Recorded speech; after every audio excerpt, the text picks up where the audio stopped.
kira mana dan ka tana ne na mana dakata ko me ya zafi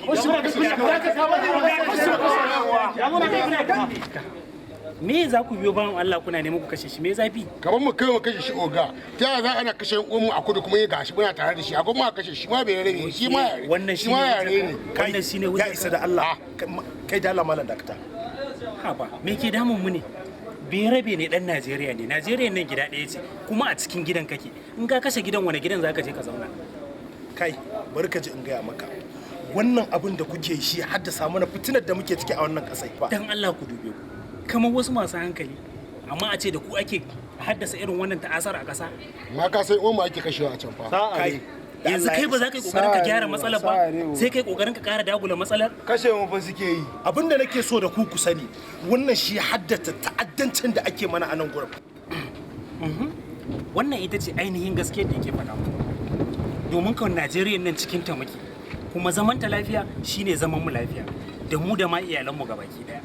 me muke nema ne ba ma kallon kasashen waje ku rinka kallon kasashen waje suna da kabilu kala kala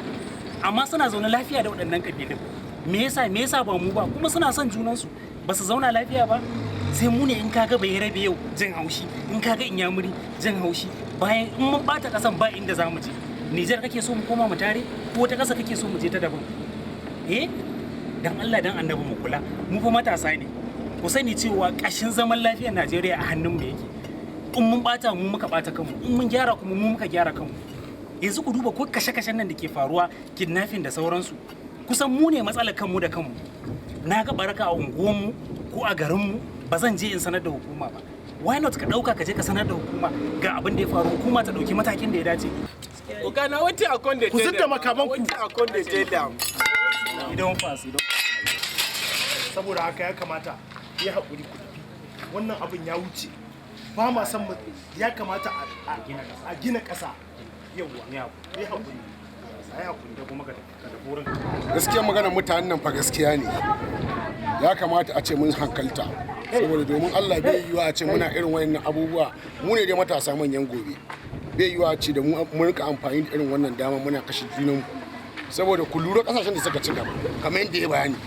duk abin da muke ko gaskiya an wuce gun yanzu kun gane yadda muke da karfin nan kamata a ce in mun gama wani ɓata gari ya shigo gari mu za mu kama shi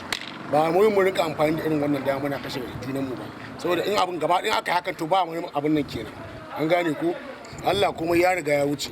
dukan mu kowa ji dama muna sana'a kowa ya kama sana'a daban ma gaba ɗaya an aje ta ka ci lafiya Allah kuma ya ba mu